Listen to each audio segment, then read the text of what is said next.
Hey guys, welcome back to our audiobook series, and today we will be continuing to read Legends Turn to Ash. Alright, let's get started. Chapter 11, Breached. After a couple of minutes of flying in the direction Mikau and Vetus had pointed out, we reached a distance close enough to spot a sizable building. The building looked out of place in every possible way. To start, it was a pure white half-hexagonal-shaped building with no windows, and the only visible doorways were within a triangular-shaped archway on each side. There wasn't a single sign describing what it was, and it was built in the middle of nowhere. The landscape around it was flat with few grass patches, and the oozing volcano was about 2 miles away. If that building wasn't suspicious, then I don't know what was. The building itself was utterly silent. Not a sign of life dared to be near it. Carefully, we landed a safe distance away in a rock-covered area to plan out our attack. Question, Asher said. What are we doing here? I almost face-palmed. Almost. Okay. These are the bad guys, right? Therefore, we must stop them. And see if we can get rid of any information they have on the dragons. Then maybe Earth will live. Just maybe. I don't know. We'll see. No way. Is it? Jacer started excitedly. Yes, Jacer. It's time to... I sighed, glancing over at the guards heading to the back of the fortress. Jacer instinctively opened his hands, accidentally spurting some lightning bolts everywhere, and shouted, Yes, it's time to bash some heads. Shh, you moron. We don't want to get caught. Well, not yet anyway. Alzora stepped in, putting a talon on to his lips. Please don't kill anyone, Jacer, Asher said, worried. Agreed. Jacer, I repeat, don't kill anyone. I'm not sure if that phrase is in your vocabulary, but don't, I said, giving him a severe look. Jacer rolled his eyes, annoyed. Whatever, I can try, but no promises. Quickly noticing a guard step out of the white building and look around, Zephyr pushed our heads down.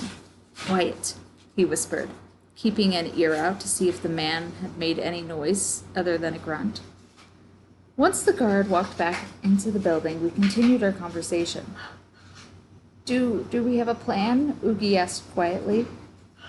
I think that's what we're trying to make here, Oogie. Though it's not my fault we aren't making any progress, Azora said, annoyed. Why do you always expect me to make the plan? I argued with her. Asher tried to add. Because you tend to be a know-it-all, she snapped back. Hey, Asher attempted to speak once more. I do not, I yelled, quiet enough to not be heard by the people in the building. I have an idea, guys, Asher said, still trying to gain our attention. I wouldn't have had to come if I knew you didn't have a plan. Alzora fumed.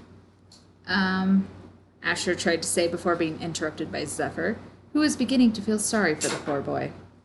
Listen up, you incompetent worms. Try listening to your comrades before arguing about a subject you may already have an answer to, he growled, nudging Asher forward with his tail. Both Alzora and my eyes locked into an intense stare. What? We yelled simultaneously. Asher fiddled inside his bag for a second and then pulled out a small drive. I recognized it as his useless item that he had bought from the store. I may be able to help with deleting their known information about the dragons. Naturally. How? Jacer asked, intrigued.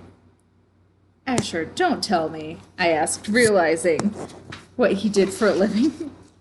He smiled, embarrassed, and nodded. Yep, I'm a hacker.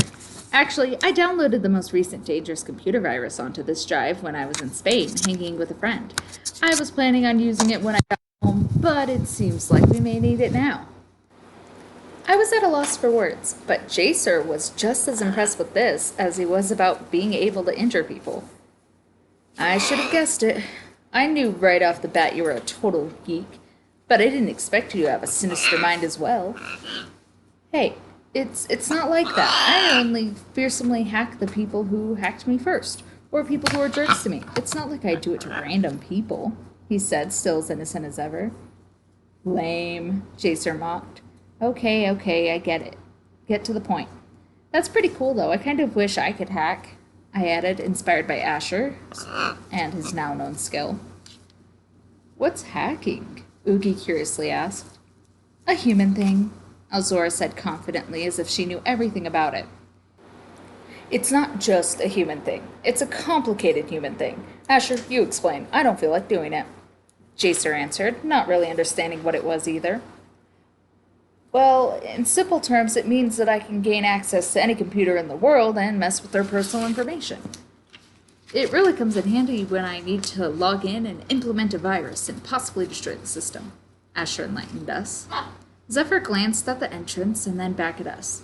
Now that you have settled that matter, how shall we go about invading the targeted building? I personally want some revenge for launching missiles at my village. It is true that everyone managed to survive, but the fact that the OSI intended to murder us all is infuriating. You know, we could just storm in there, I suggested, running out of ideas. It's official. That is literally the worst idea you have had. See, I told you she was crazy, Azora teased.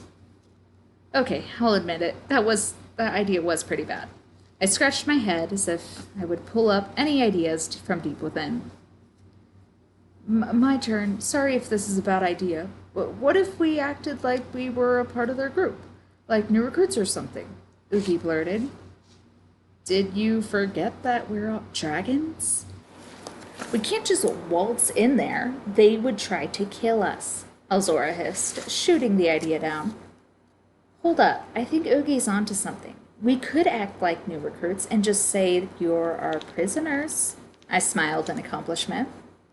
What an unfeasible idea, Zephyr remarked. I refuse to be a human prisoner, even if it is in an undercover scheme. Asher gently patted his tail and smiled. Oh, come on, Zephyr. It's only until we arrive inside. After all, it is our only option. Jacer was going to burst from excitement. All right, can we go already? Hold on. We need to cover some rules. 1, avoid any type of weapon they may have, even if it looks like a toy. 2, if we happen to get separated, we fight our way back, ensuring the files are destroyed. 3, we need to find whatever it is causing the Earth's annihilation. Okay, I'm done now. We can go. Quickly, I mounted Alzora's back and gave the buildings a determined glare. We landed behind the building as stealthily as possible, and carefully we jumped onto the rumbling dirt without making a peep. As we slowly approached one of the large triangular entrances with the dragons following close behind, we made contact with what looked to be a camera. For some odd reason, the door opened by itself and practically invited us in. It was a pretty great plan until Zora started improvising. You idiotic human! How dare you capture us? This time I really did facepalm, and I wasn't too shocked that her tone and attitude toward me was now like our normal relationship. The inside of the building was just as clean and white as the outside, and surprisingly, there weren't many people around. The strange thing was that the people who were stationed inside just nodded and walked away. Our plan was actually working. Something's not right. Not a single person is questioning us. It's as if this is normal for them. This place is like a maze. How are we even supposed to find a room with Alzora and them following us the whole time? I guess for right now, I just have to remain silent and act like I know what I'm doing, which I really don't. As we passed from one hall to the other, I noticed that the rooms on the sides each contained laboratory equipment. Most of the rooms consisted of a desk, a microscope, and a frighteningly sharp tools. The farther into the building we went, the more confusing the halls became. Would you follow me, please? I was startled by the large man who stepped beside me. Oh, sure. May I ask why? I stuttered. You're the new recruits in charge of this month's dragon shipment, correct? He asked as he guided me down an even longer hall. I can't believe our stupid plan is working. Yes, it is amazing how quickly word gets around about new recruits. Nervous, I continued with my chain of lies. We tried to have the best communication possible here, in case a sneaky, maniacal dragon tries to invade. The man seemed to be enjoying the conversation. What is up with this guy? I mean, that's exactly what we are doing. I see. That is indeed efficient. I nodded, trying to keep my legs from trembling. Did you hear about our most recent successful mission? He gave a concerned and confused glance at my trembling legs, but continued walking. No, I haven't. What happened? Part of me knew what he was going to say, but no matter what it was, I had to focus on maintaining my self-control. Executive Roland easily tricked a group of foolish teenagers into launching a missile at the dragon's territory. I could feel the heat fuming from Zephyr's nostrils and the growl slipping from Alzora's mouth as the man continued his enjoyable conversation. I wonder what some pesky kids were doing on that island to begin with. Roland attempted to exterminate them, since they knew about the dragons, but he failed. Our orders are to keep a lookout for them. Thank you for the update, I said with fake gratitude. Eventually we stopped in front of a straight hallway with bright lights hanging from the ceiling. I could smell the undistinguishable aroma of blood coming from the hallway, and it made me want to vomit. Was this where he was sending us? The dragon killing room? Why? Why do I smell this? I can't stand it. I don't want to go in there. Anyhow, this is where we shall be parting. Straight down that hall is the lab, so just take the subjects down there. Don't forget to keep an eye out for those teens. The troublesome one was a girl with a pair of goggles on her head, and a hair with a few braids. The other one was a, stupid-looking fellow with white hair, and the last one had a glow. He stated, as he slowly turned, recognizing our faces. Well, that didn't take long. Besides, there's no way I want to go down that hallway right now. Not until I can get that odor out of my nostrils. This guy definitely isn't the sharpest knife in the drawer. I mean, he had a full description of us and everything, and he still didn't put it together until now. You're those kids! Security! All units to Section 4, we have been breached. I repeat, we have been breached. Bring every weapon possible. He screamed as he ran down the aisle with his puffy cheeks bouncing along the way. On his way down, he slammed a silver button on the wall, setting off an alarm that I assumed was for us. We had no choice but to run. We were running out of time, and we needed to find that main system room quickly.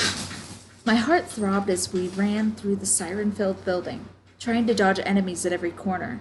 Amid all the chaos, I lost track of where Asher had disappeared to. He wasn't with us anymore. Guys, where's Asher? I don't know. Keep running. Those guys are some very scary humans, Oogie shouted toward me from behind. Zephyr sped up and took a quick glance back.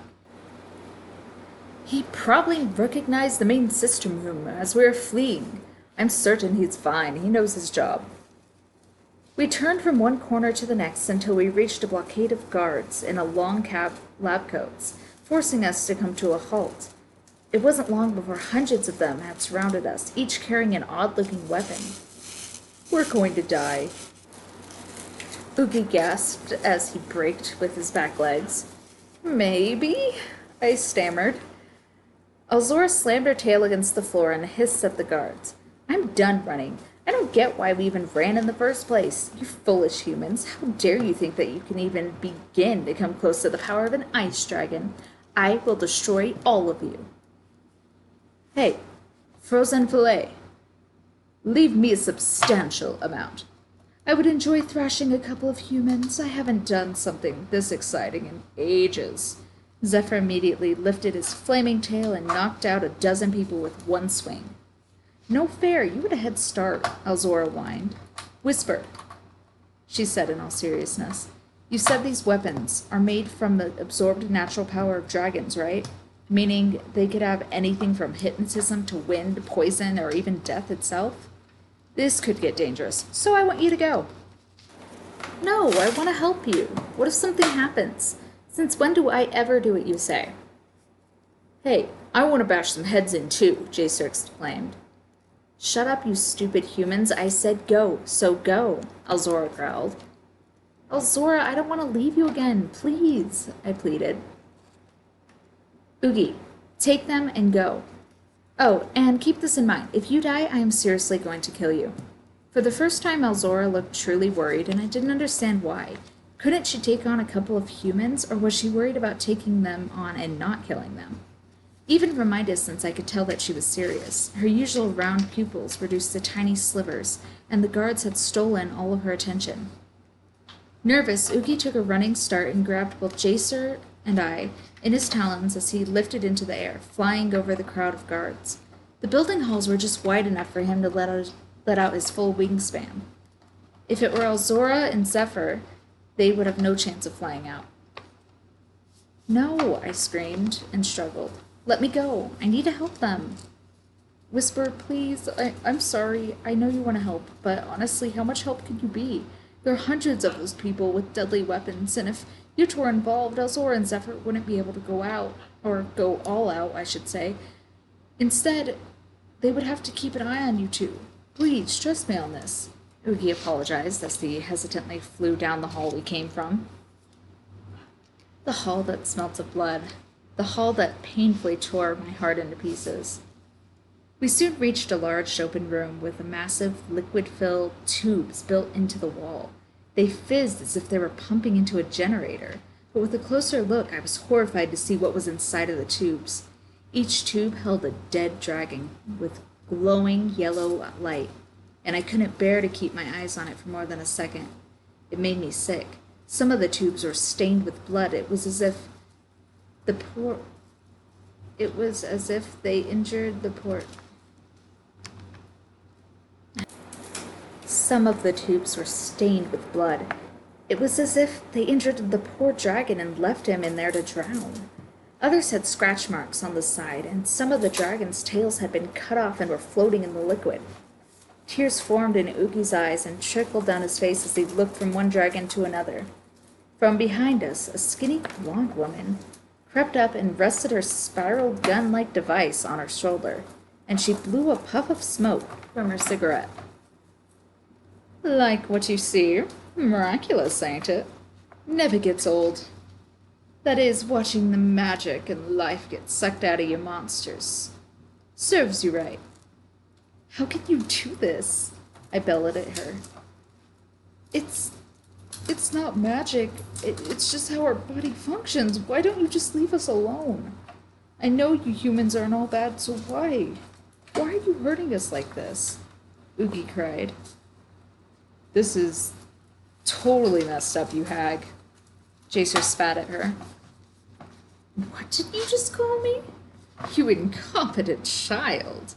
Here I am, being generous and showing you some of the wonderful things in life, and you call me a hag. You filthy rat. She answered, astonished. Shut up, Jacer said, casually giving her his evil, serious eyes. You little... I'll make you regret the day that you were born. With the flip of a switch on her gun, she pointed it at us and maniacally laughed. My body felt heavy as something pulled it to the ground below.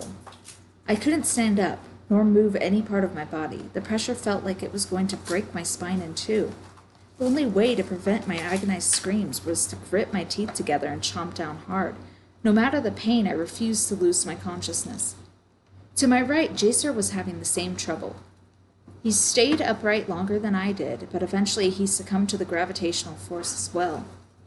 I couldn't believe what he managed to say, but it indeed heard him right. Oogie, do something. Jacer said Oogie's name for the first time since they had met each other. Was Jacer really that desperate, or did he want Oogie to learn to fight when he needed to? Oh, shut up, brat. The woman snarled as she increased the force on the device. Jacer couldn't help but let out a gasp for air. The force was becoming too much. It had reached the point of crushing our lungs. It hurts. I don't know how much longer I can keep this up. I can't move at all, and it feels like the force is crushing the life out of me. It's getting harder to breathe. What can I do, though? Oogie, I know that you're in as much pain as we are, but you're our only hope. I mean, you are a dragon after all. Oogie's pupils were reduced to a barely noticeable sliver as he fumed through his nose and picked up one talon. Using all his strength, he pulled himself to a standing position and directing a death glare at the lady, forcing us to the ground. Electricity radiated from his body and fused with the small amount coming from Jacer. He was unrecognizable. Where was the kind, paranoid, nervous dragon we all knew? All I could see in front of me was an uncontrollable, infuriated dragon who would lash out at any moment. Oogie had snapped to a point beyond words and imagination. He slowly smiled, cracked his wrists, and aimed a bolt of electricity at the middle-aged woman, annihilating the gravity device. Immediately I felt relief and rose to a staggered stance, my back still sore from all the pressure. Jacer stood just as quickly and shot me a glance. Whisper, go find the geek. We got it covered here. I see. So this is how you want to play? The woman grinned as she brought out a shield and another gun. Oogie stared at me with his neon green eyes before I left. He looked as if he were a wild animal getting ready to mutilate his prey. It was enough to make me slightly afraid, but I didn't want to be. Hesitantly, I turned toward an exit in the room and started running. I knew I could leave that woman in their hands. I knew, once I watched their power fuse, it was an act of complete trust. There was no way they could lose. I have to find Asher. I need to make sure their files are destroyed. Where is he, though? He must be somewhere near here, since he didn't disappear for too long after we reached the second corner. Oh my gosh, this place is like a maze. I'm not going to find anything. Correction, anyone at this place. I must be, at the very least, be able to do this. Oogie, Elzora, Zephyr, and even Jacer are all fighting out there to make sure we accomplish our goal. I wonder what those large test tubes in that room with the crazy lady were for. I don't know what they could have been pumping to, but I'm pretty sure it's not good. There is definitely the possibility that those tubes are behind all of these phenomena, but I don't know. Either way, with the combined forces of Jacer and Oogie, they're bound to get destroyed, even if by accident. I mean, usually Oogie is harmless, but he had that look in his eyes that evoked pure horror. If he and Jacer fight together side by side, who knows what they can do. They both had a frightening lust for blood. It gives me the shivers just thinking about it. I have to trust them, though. No matter how dim-witted those two guys may seem, I need to put all my faith in them. Asher, on the other hand, where is he? My enthusiastic, determined run eventually faded into a pathetic, out-of-breath walk as I reached each room. The ground was beginning to tremble below me now, and cracks began to form on the ceilings and walls. They were going to fall at any moment. My only guess to the cause was the earthquakes, dying world, and all that fun stuff. As the bitter smell of something burning rose to my nose, I couldn't help but get the sinking feeling that something had gone horribly wrong. I couldn't see much in front of me except for the broken, hanging, flickering lights. I could smell something burning, yet I did not see any smoke. Cautiously, I crept through each hall, expecting some bad guy to pop out of the shadows like in those cliché stories, but I did not see a soul. I assumed that they were all fighting against the others, but it was odd to not see anyone. It wasn't long before I began to feel lightheaded, and it was becoming difficult to breathe. However, I continued to move forward. With what little energy I had left, I squinted at the closed door in front of me and noticed a warm glow underneath. Idiotically, I opened the door, welcoming a face full of flames. From what I could see, the room was ginormous. Filing cabinets lined the walls, and a large computer and control panel was in the center. Amidst the flames, a figure waved his hands in the air and frantically stomped on the fire. I coughed a couple of times, which I guess gave away my position. The figure turned and ran his hands through his hair, terrified. Whisperer, I accidentally set the place on fire. Asher, there you are. I have literally been scrambling through this place for the past half hour, I managed to spurt out. Did you implement the virus, though? I hacked the systems, but... he mumbled, scratching his arms in the flames. Wait, how did you set the place on fire? Was someone attacking you or something? Please tell me you have a legit reason, I asked, desperate for an answer. He shook his head and glanced down. Well, you see, I hacked the system, which, by the way, was really complicated. You wouldn't believe how many networks they were connected to across the world. I had some time to spare, so I looked for anything that might give us a clue on how they were causing these phenomena. Out of the millions of files on the mainframe, only one contained what we were looking for. There wasn't much in it, but it mentioned something about having connections with a new deadly weapon that they were going to use to destroy all dragon kind.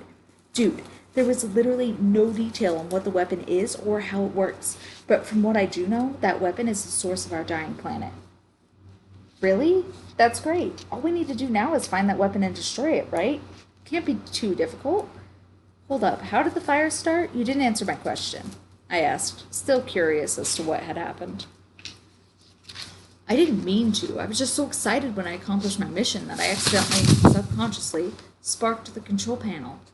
It caught on fire, then spread to the computer, which kind of exploded. Now here we are, surrounded by flames, but hey, I got the job done, right? But did you really get the job done? Spoke a familiar voice in the distance. I couldn't pinpoint exactly how I knew the voice, but something about it sounded familiar.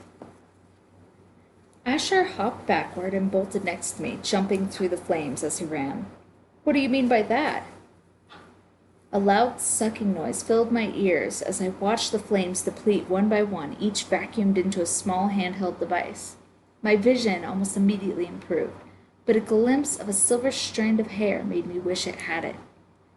There, hiding in the shadows, was Sierra, with her purple-tipped silver hair flowing behind her.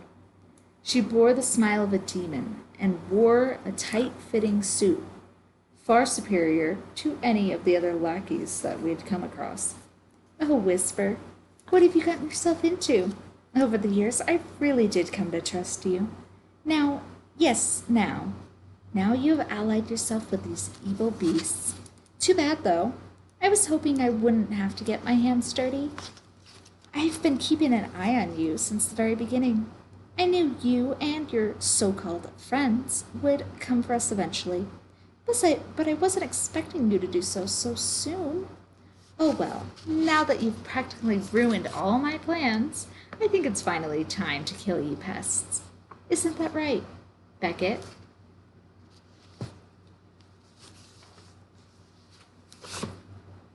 Well, that's it, guys, for this chapter. Stay tuned for the next one. We are slowly nearing the end with just a few more left, but I shall see you guys next time, and I hope you enjoyed. Bye!